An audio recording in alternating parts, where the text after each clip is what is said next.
Injil Lukas pasal 12, saya akan bacakan ayat 16 hingga ayat yang ke-21. Bila Alkitab yang saudara pakai sama dengan saya tahun cetakannya, itu adalah halaman 96 Perjanjian Baru. Injil Lukas pasalnya yang ke-12 ayat 16 sampai 21. Demikian firman Tuhan. Kemudian ia, yaitu Tuhan Yesus di sini, mengatakan kepada mereka suatu perumpamaan, katanya, ada seorang kaya, tanahnya berlimpah-limpah hasilnya. Ia bertanya dalam hatinya, apakah yang harus aku perbuat? Sebab aku tidak mempunyai tempat di mana aku dapat menyimpan hasil tanahku. Lalu katanya, inilah yang akan aku perbuat. Aku akan merombak lumbung-lumbungku dan aku akan mendirikan yang lebih besar, dan aku akan menyimpan di dalamnya segala gandum dan barang-barangku. Sesudah itu aku akan berkata kepada jiwaku, jiwaku, ada padamu banyak barang tertimbun untuk bertahun-tahun lamanya. Beristirahatlah, makanlah, minumlah, dan bersenang-senanglah. Tetapi firman Allah kepadanya, hai engkau orang bodoh, pada malam ini juga jiwamu akan diambil daripadamu, dan apa yang telah kau sediakan, untuk siapakah itu nanti? Demikianlah jadinya dengan orang yang menyimpan, saya ulangi, mengumpulkan harta bagi dirinya sendiri, jikalau ia tidak kaya di hadapan Allah. Sampai di sana firman Tuhan dibacakan. Selamat dan berbahagia dalam mereka yang membaca, menyimpan, memperhatikan firman Tuhan dalam hidupnya sehari-hari. Saudara kemungkinan besar tidak kenal orang ini, ya, tentu saja. Ini orang Jepang, namanya Tomohiro Kato. Dia seorang salaryman atau seorang pekerja di perusahaan Jepang dan berkantor sehari-hari dalam kesibukannya bekerja. Saudara, dia adalah seorang pemuda yang berusia 25 tahun. Sekali lagi dia orang biasa, tetapi yang luar biasa adalah pada tanggal 8 Juni tahun lalu 2008, orang ini membuat satu perbuatan yang menghebohkan seluruh Jepang, bahkan kemana-mana beritanya. Siangnya jam 10.30 kira-kira, orang ini masuk ke sebuah tempat belanja. Saudara, dia beli beberapa hal, masih tertawa cengar-cengir. Tetapi ada satu benda yang dia beli selain rokok dan minuman, yaitu dia beli sebuah belati, sebuah pisau yang cukup panjang. Untuk apa? Saudara, sesudah itu jam 12 siang dia pergi ke tengah kota Tokyo, di sebuah pusat perbelanjaan. Di tengah jalan antara pusat perbelanjaan yang satu dengan yang lain, siang hari itu jam 12 siang banyak orang berlalu lalang. Saudara, hari itu hari Minggu, ya, 8 Juni 2008, Minggu siang jam 12. Banyak orang berlalu lalang di tengah jalan. Lalu Tomohiro Kato melakukan sesuatu yang tidak pernah diperkirakan oleh orang Jepang yang jarang mengenal kejahatan. Saudara, dia mengamuk, menikam, menusuk, membunuh 7 orang di tengah keramaian perbelanjaan di tengah kota Tokyo itu, di jalanan. Saudara, itu ada bekas korban-korbannya dan juga darah. Dan melukai 11 orang lainnya selain 7 orang yang dibunuh. Lalu kemudian Tomohiro Kato dilumpuhkan oleh seorang polisi atau petugas keamanan. Saudara, yang dilingkari itu dia setelah dilumpuhkan. Lalu kemudian dengan luka yang ada di kepalanya karena dipukul oleh polisi, dia diborgol. dan dia dibawa ke kantor polisi. Ada beberapa kalimat yang dikatakan oleh Tomohiro Kato pada waktu dia diinterogasi dan ditanya oleh polisi mengenai motif atau sebabnya dia melakukan perbuatan seperti itu. Saudara, ada beberapa kalimat yang diucapkan. Yang pertama, dia katakan dia membenci dunia ini. I hate the world. Lalu yang kedua, dia katakan I am tired of life. Saya sudah lelah dengan kehidupan ini. Dan kalimat yang terakhir, dia sebut life is boring. Hidup ini membosankan. Saudara, Jepang adalah negara yang makmur, banyak orang yang kaya.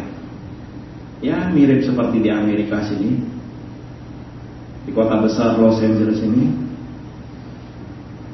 Berapa orang, saudara, yang hidup di kota besar seperti di Tokyo, Los Angeles, barangkali New York, London, Jakarta, yang hidup di tengah kerutinan setiap hari, kesibukan setiap hari, dan segala macam problema yang melanda kehidupan di kantor, rumah tangga, bisnis, dan private lives.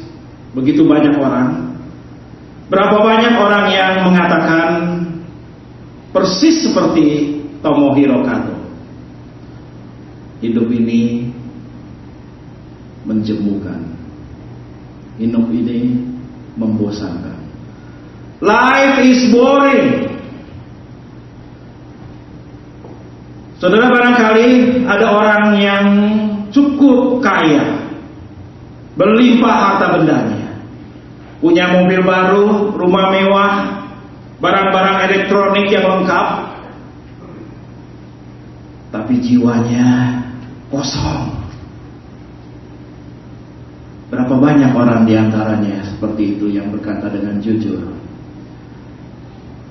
hidup saya menjemukan, hidup ini melelahkan, saya jemu menghadapi hari depan yang tidak menentu. Berapa banyak orang yang mengatakan atau berteriak bahkan di dalam hatinya, saya lelah dengan kehidupan ini. Saudara, di tengah kehidupan kita di kota besar seperti ini, kita tidak bisa lepas dari satu siklus yang namanya kesibukan. Berapa kali saya ke Los Angeles, saya tinggal di tempat penginapan. Pagi-pagi kadang-kadang saya bangun, saya lihat mobil sudah berlalu lalang, begitu ramainya di freeway. Itu yang saya lihat juga di Dubai, di Jakarta, di banyak kota besar dunia ini. Orang pagi-pagi sudah keluar. Ya, kebanyakan tentu harus bekerja, ke kantor, bisnis, ke sekolah. Banyak kesibukan orang-orang yang hidup di kota besar. Satu hari, seminggu, 5 atau 6 hari sibuk. Sebab ada orang bekerja juga hari Sabtu, saudara, terutama di Indonesia. Dan bahkan ada yang bekerja juga hari Minggu, membuka toko misalnya, atau tempat usaha. Apalagi waktu menjelang Lebaran, itu orang-orang Tionghoa panen besar, ya, menjelang Lebaran. Misalnya yang jual hasil bumi, yang jual barang-barang kebutuhan untuk Lebaran. Waduh, sibuknya bukan main. Ada yang buka toko sampai malam. Pulang begitu tidur, tidak sempat menyapa anak-anak, langsung tidur. Atau sebagian lagi tidak bisa tidur sampai malam larut. Ada orang kalau badannya capek tidak bisa tidur, saudara. Bekerja membanting tulang seharian, berminggu-minggu, berbulan-bulan, bertahun-tahun. Lalu yang dihasilkan adalah banyak harta benda, banyak kekayaan, tetapi jiwanya kosong. Saudara, pagi hari ini mari kita melihat bagian firman Tuhan ini. Tuhan Yesus menceritakan mengenai seorang yang kaya. Saudara, jangan salah mengerti. Jangan kira Tuhan selalu anti orang kaya. Kebetulan saja orang ini orang kaya, sebab orang yang menyertai pelayanan Tuhan Yesus juga ada perempuan-perempuan pejabat dari kalangan orang kaya. Tidak selalu dia menyerang orang kaya. Jangan salah mengerti. Dan juga jangan salah mengerti kalau di ayat 20 Tuhan Yesus mengatakan kepada orang kaya ini, "Hai, engkau orang bodoh."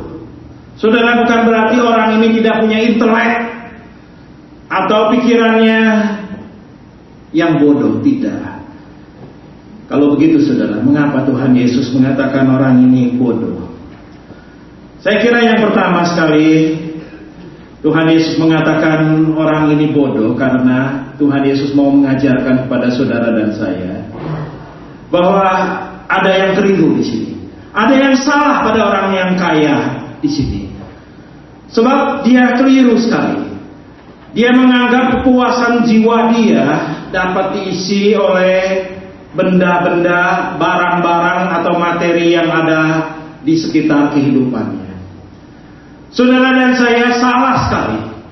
Jikalau kita hidup sekarang ini, kita pikir kelimpahan, kebanyakan materi yang kita miliki itu akan mengisi jiwa kita, bahkan memuaskan jiwa kita. Saudara, kita orang Kristen jangan seperti orang yang dikatakan di dalam perumpamaan ini. Orang ini sepertinya tidak punya Tuhan. Dia salah sekali dalam poin ini juga. Dia mengatakan ayat 19, jiwaku. Sebetulnya diulangi di versi yang lain 2 kali ya. Jiwaku, jiwaku, ada padamu banyak barang. Terus simpan untuk bertahun-tahun lamanya. Saudara, salah sekali. Tuhan menciptakan saudara dan saya dengan satu kelengkapan jiwa atau roh yang tidak kelihatan, yang sifatnya immaterial, maksudnya tidak diciptakan dari materi yang ada dalam dunia ini. Salah sekali kalau saudara dan saya adalah orang Kristen, kita pikir jiwa atau roh kita bisa diisi atau dipuaskan dengan benda-benda yang ada dalam dunia ini. Saudara, saya tanya jujur, kalau saudara dapat barang baru, senang atau tidak? Senang atau tidak? Misalnya notebook baru, handphone keluaran baru, bahkan mobil baru. Saudara, jujur saja, saya juga senang, ya, jujur saja. Tetapi keliru sekali kalau kita mengatakan kepuasan jiwa kita hanya dapat diisi oleh benda-benda yang kita miliki. Teolog atau pendeta John Stott pernah mengatakan ada perbedaan yang besar antara happiness dengan joy atau rejoice kata kerjanya. Di dalam Alkitab misalnya Filipi 4 ayat 4 mengatakan bersukacitalah, rejoice in the Lord. Joy atau rejoice itu adalah istilah Alkitab. Sukacita terjemahannya. Saudara, bedakan antara happiness, demikian kata John Stott, dengan joy atau rejoice. Bedanya di mana? Happiness itu kata John Stott adalah sesuatu yang datang dari luar diri kita. Sekali lagi, dari luar diri kita masuk ke dalam kehidupan kita. Tetapi joy atau rejoice adalah sesuatu yang keluar dari dalam diri kita, Dan ini dikerjakan oleh Roh Tuhan atau oleh Roh Kudus. Salah satu buah roh adalah sukacita. Ya. Ada kebaikan, kemurahan, dan terakhir penguasaan diri. Tapi salah satunya adalah sukacita. Saudara, kalau gitu apa bedanya happiness dengan joy? Bedanya adalah di sini. Orang dunia baru ada sukacita, dan dia merasakan kegembiraan kalau ada sesuatu yang dari luar masuk dalam hidupnya. Misalnya, banyak orang yang kekayaannya menengah atau kekayaannya tinggi sekali, harta bendanya banyak. Kalau dia sudah capek, dia pergi piknik, jalan-jalan. Sebab apa? Dia ingin mendapatkan yang namanya happiness. Ya, orang membeli sesuatu, sukacita, misalnya dengan piknik, dharma wisata, ke luar negeri, ke tempat banyak hiburan. Itulah sebabnya saudara, orang di Jepang, di Amerika, banyak yang pergi ke tempat pub, tempat minum. Mereka membeli sesuatu.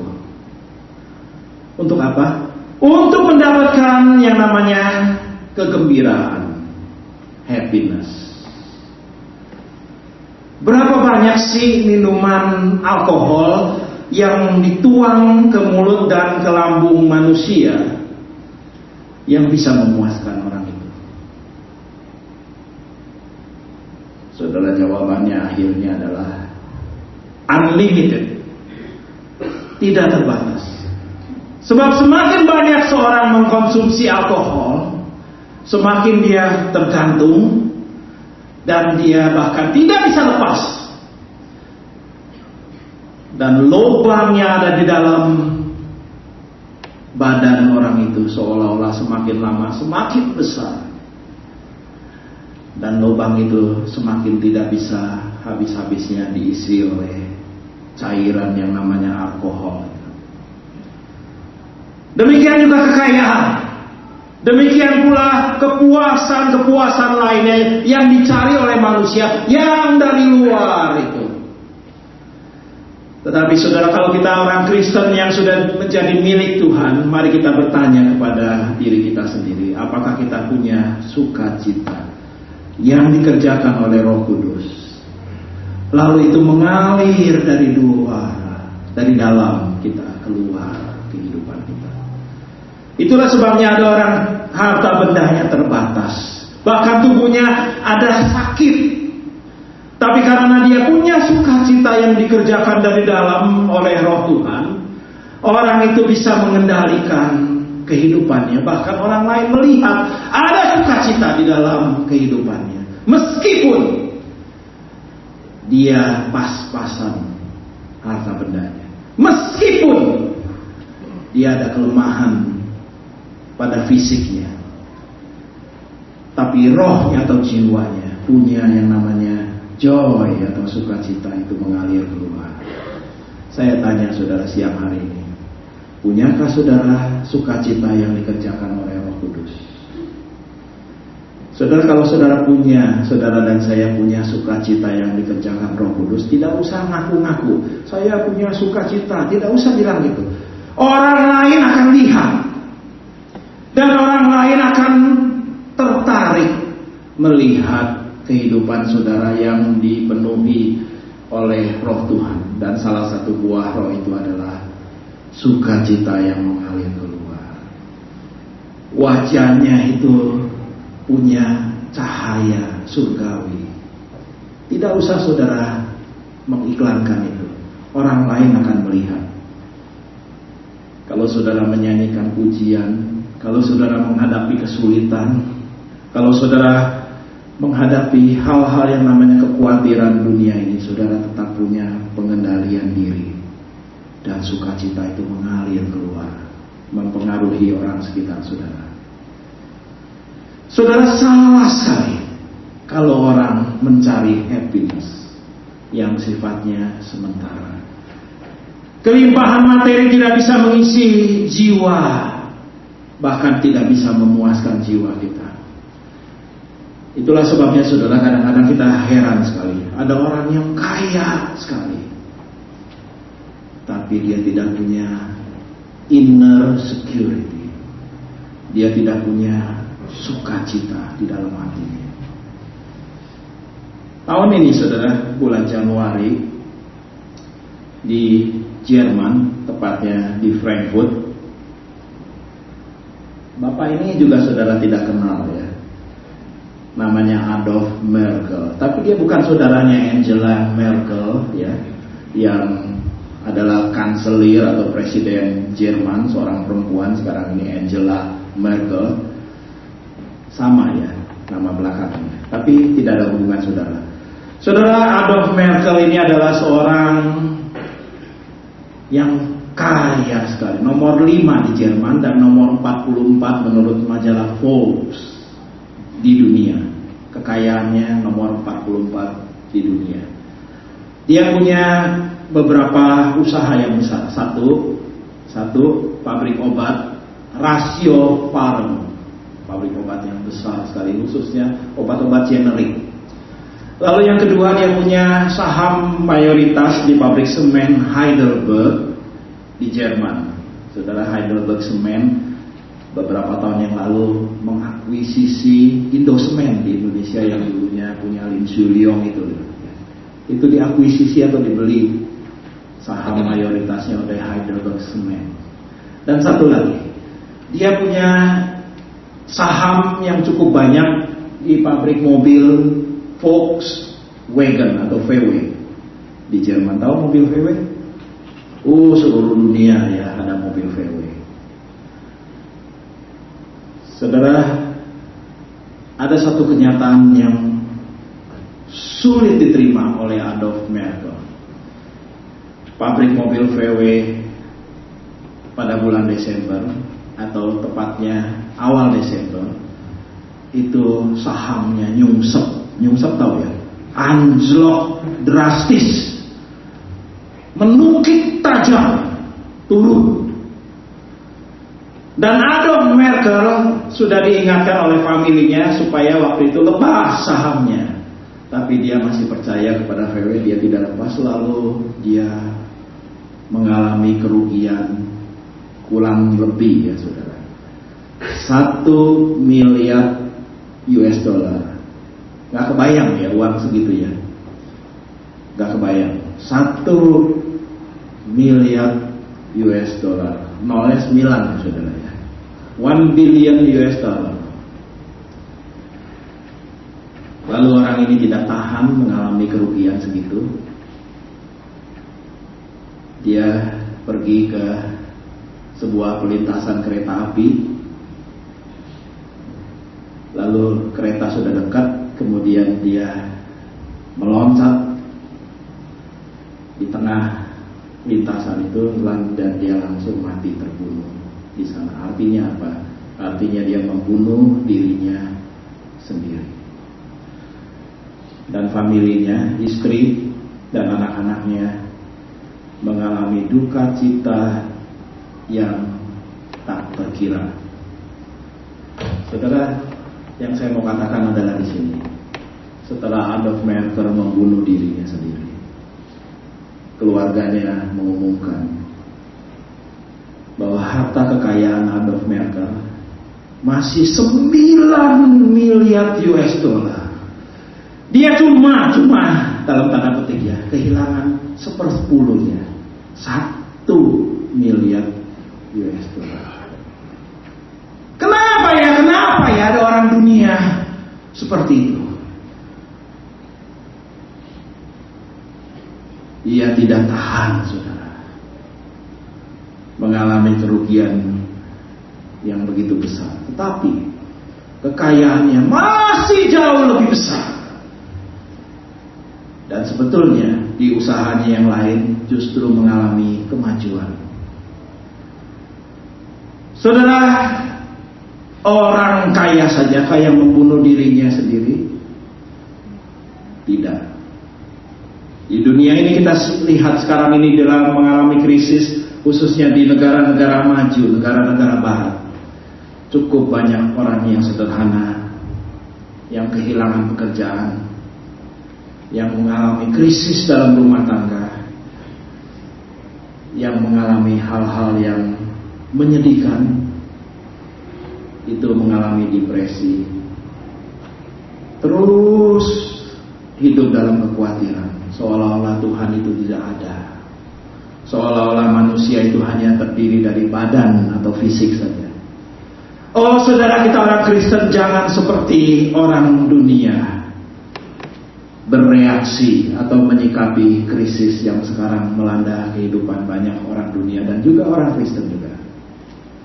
Saya harap kita tidak salah dengan orang yang seperti disebut oleh Tuhan Yesus ini. Dia salah pada poin yang pertama ini, sebab dia kira harta benda satu-satunya yang bisa memuaskan jiwa manusia. Saudara, yang kedua, Tuhan Yesus di sini mengajarkan adalah keliru kalau ada orang yang hidup hanya untuk dirinya sendiri saja. Perhatikan saudara, di dalam perumpamaan ini Tuhan Yesus ayat 21 mengatakan demikian. Demikianlah jadinya dengan orang yang mengumpulkan harta bagi dirinya sendiri. For himself. For himself. Saudara, dalam cerita perumpamaan ini kita tidak mendengar orang kaya ini disebut istrinya, anak-anaknya. Bahkan dalam perumpamaan yang kalau saudara hitung kata-katanya dalam bahasa Indonesia dan bahasa Inggris, kira-kira 100 kata saja yang dipakai. Orang ini memakai kata aku, barang-barangku, tanahku, jiwaku, itu kira-kira 13 kali. 13 kali. Sekali lagi, perumpamaan ini kira-kira 100 kata saja. Tapi orang ini menyebut dirinya, harta bendanya, dengan istilah macam-macam saudara. Tanahku, lumbung-lumbungku, barang-barangku, jiwaku, atau hasil tanahku, itu semua kata ku, aku. 13 kali. Khususnya dalam bahasa Indonesia, saudara. Saudara, orang ini tidak dicatat dan seolah-olah dia tidak kenal orang lain selain dirinya sendiri saja. Saudara, kita hidup sekarang ini di dalam dunia yang semakin sekuler dan semakin egois. Apalagi di kota besar seperti Los Angeles seperti ini. Saya tanya, kita orang Kristen seperti atau lebih mirip orang ini, atau lebih mirip orang Kristen yang sesungguhnya? Sekarang ini saudara hidup di dalam lingkaran sendiri untuk diri saudara sendiri, atau saudara hidup semakin untuk orang lain? Saudara, sayang sekali jikalau saudara dan saya gagal hidup lintas atau melampaui diri kita sendiri. Artinya kita hanya hidup untuk diri kita sendiri saja. Kita lebih mirip dengan orang yang disebut oleh Tuhan Yesus di sini. Coba kita mengevaluasi sekarang ini, saudara. 1 minggu 7 hari, sebetulnya kita hidup untuk siapa sekarang ini? Kita hidup untuk siapa?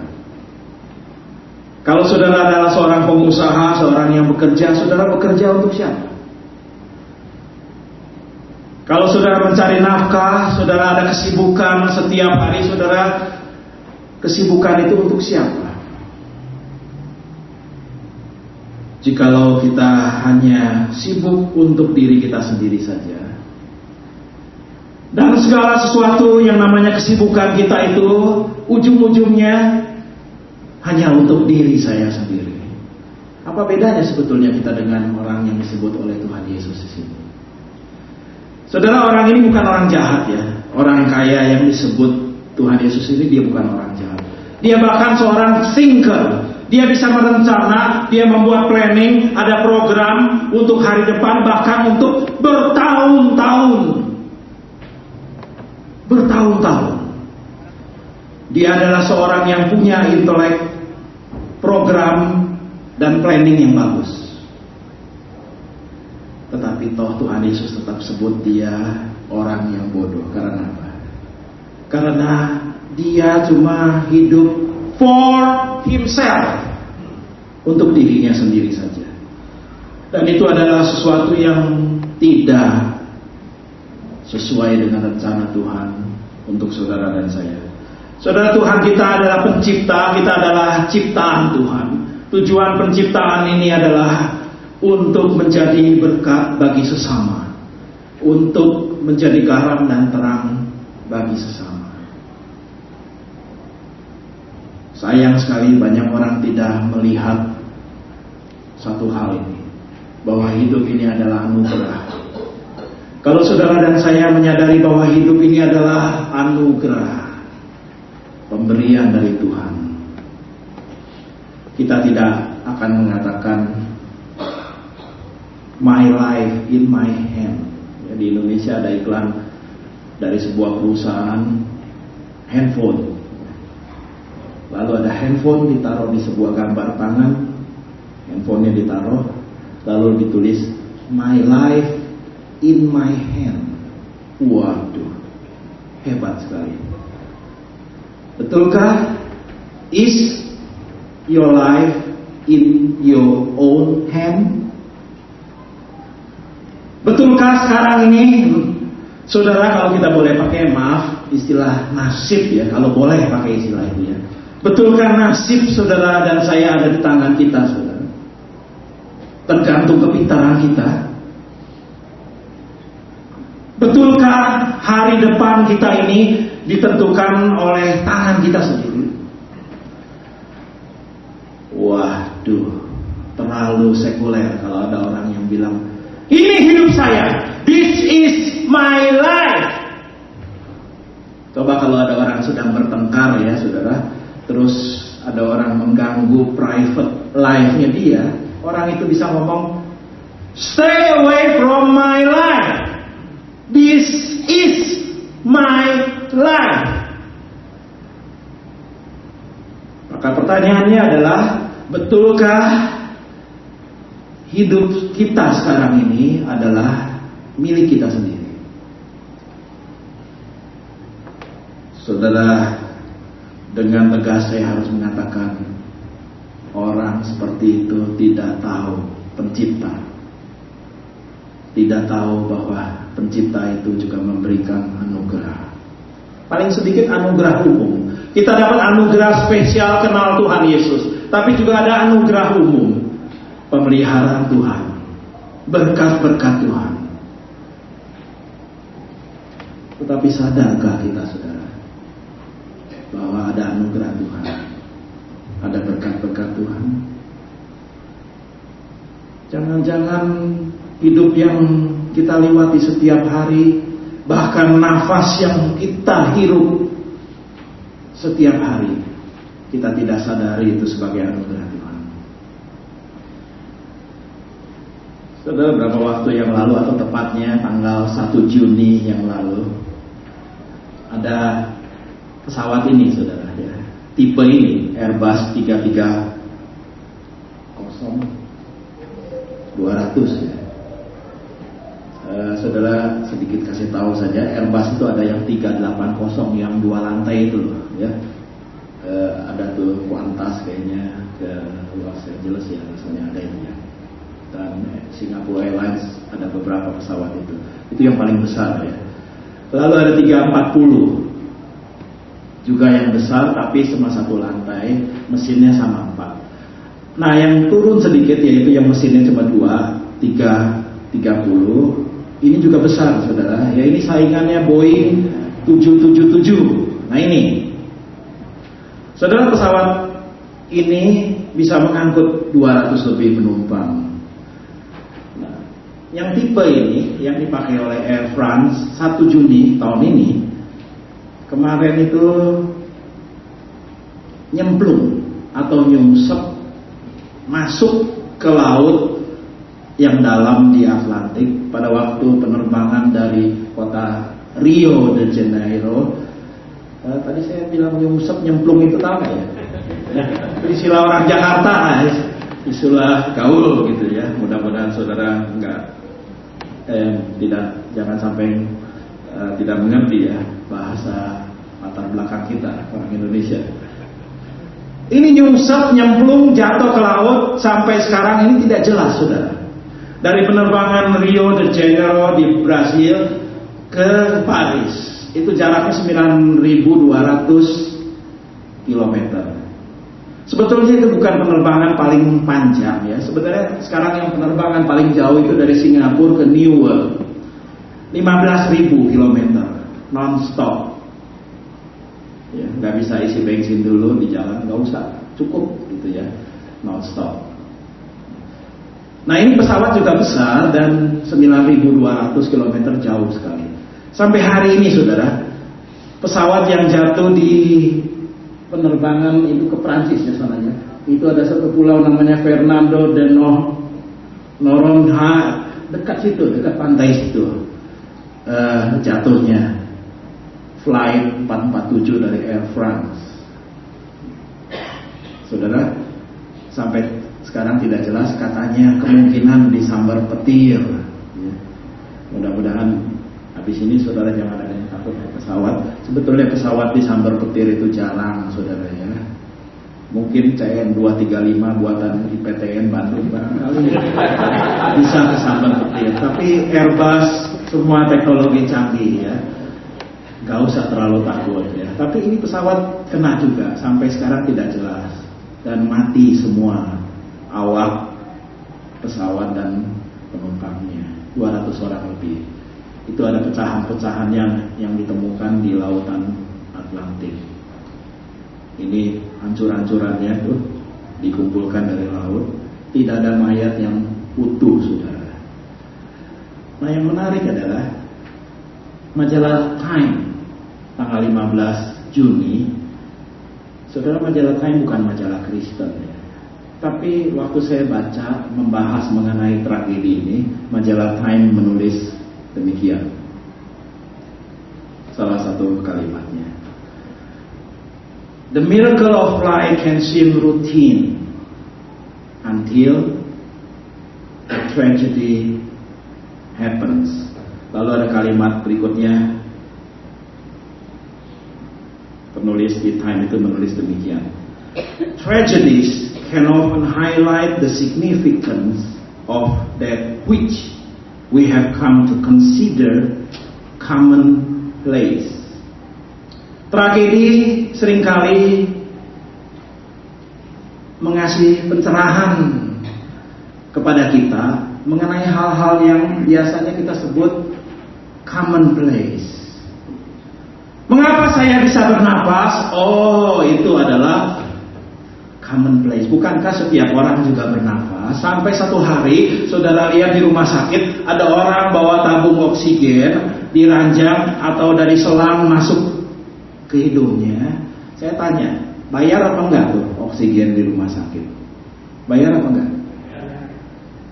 Tapi setiap hari saudara dan saya menghirup oksigen, bayar apa enggak? Gratis ya. Lalu kita bilang itu seharusnya demikian. Itu adalah commonplace. Betulkah? Itu adalah commonplace. Saudara masih bisa melangkah di sini sampai kita lihat ada orang yang kena stroke berat, tidak bisa menggerakkan ujung jari tangannya begini, sedikit pun tidak bisa menggerakkan jari tangannya.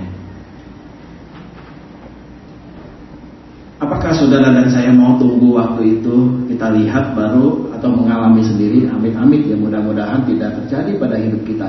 Tapi saudara, kita bisa melangkah, bahkan masih bisa berlari, dan masih punya yang namanya kehidupan ini. Apakah kita bisa menganggap ini sebagai satu miracle of life dan satu anugerah Tuhan? Sambil perlahan-lahan kita mulai tidak hidup untuk diri kita sendiri saja. Bisakah kita demikian, saudara? Kalau tidak bisa, saudara, apa bedanya kita dengan orang dunia? Sebab semua orang dunia mengatakan, ini saya, Ini diri saya, ini harta benda saya, ini nafas saya, ini kemampuan saya, ini otak saya. Dan bagi orang-orang seperti itu, saudara, until a tragedy happens, baru mereka menyadari, oh ternyata setiap hari itu banyak miracle. Mengapa kita tiap kali naik pesawat kita tidak berdoa? Mengapa kita tidak menghargai bahwa itu adalah pemeliharaan Tuhan pada waktu kita sampai di tempat tujuan dan kita masih hidup? Kita mengakui itu, terima kasih Tuhan. Bahkan kita hari ini bisa datang ke gereja ini, mengapa kita tidak bersyukur kepada Tuhan? Sebab kita tahu ada orang yang semalam tidur tidak bangun lagi. Ada orang yang semalam tidur tidak melihat matahari terbit, sebab mereka langsung check out dari dunia ini. Kenapa saudara dan saya tidak menghargai pada waktu kita bangun pagi, langsung kita bersyukur, terima kasih Tuhan saya masih hidup. Saudara, kita jangan salah dalam poin ini juga, sebab Tuhan Yesus mengecam orang itu pada poin ini. Yang ketiga, yang terakhir, saudara, di sini Tuhan Yesus mau mengajarkan kepada saudara dan saya satu hal lagi, yaitu ada waktunya bagi orang-orang tertentu segala sesuatunya bisa menjadi terlambat. Saudara, pada ayat 20 pada perumpamaan ini Tuhan Yesus mengutip firman Allah mengatakan demikian. Hai engkau orang bodoh, pada malam ini juga jiwamu akan diambil daripadamu. Malam ini juga jiwamu akan diambil daripadamu. Saudara, istilah malam ini juga kemungkinan besar pada waktu orang itu sedang membuat planning, tahun depan saya akan begini, tahun ini saya akan membuat ini. Waktu dia membuat planning itu adalah malam hari. Sehingga istilah yang dipakai adalah malam ini juga jiwamu akan diambil daripadamu. Tidak ada kesempatan lagi, sebab bahasa Yunani yang dipakai di situ artinya waktu untuk orang ini sudah jatuh tempo. Ada satu dorongan, tarikan yang besar yang tidak bisa orang ini tahan. Dan tidak bisa orang ini menundanya. Saudara, tarikan itu sifatnya mendadak dan merupakan satu surprise bagi orang yang sedang membuat rencana ini. Dia tidak mengharap waktu bagi dia itu datang pada saat itu, tapi waktu itu tiba bagi orang yang sedang membuat perencanaan itu. Malam ini juga jiwamu akan diambil daripadamu. Saudara, setiap kita akan meninggalkan dunia ini. Dan susahnya adalah, atau sedihnya adalah, kita tidak tahu kapan waktunya. Satu. Dan yang kedua, kita tidak tahu bagaimana kita akan meninggalkan dunia ini. Sekali lagi saya ulangi, semua kita akan meninggalkan dunia ini. Tetapi susahnya adalah, satu, saudara dan saya tidak tahu kapan waktunya. Dan yang kedua, kita tidak tahu caranya bagaimana.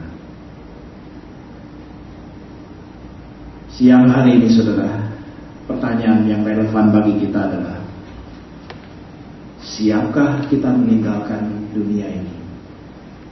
Karena kita tahu kita pasti in one way or another, dan ada waktunya kita akan meninggalkan dunia ini. Tapi siapkah kita meninggalkan dunia ini?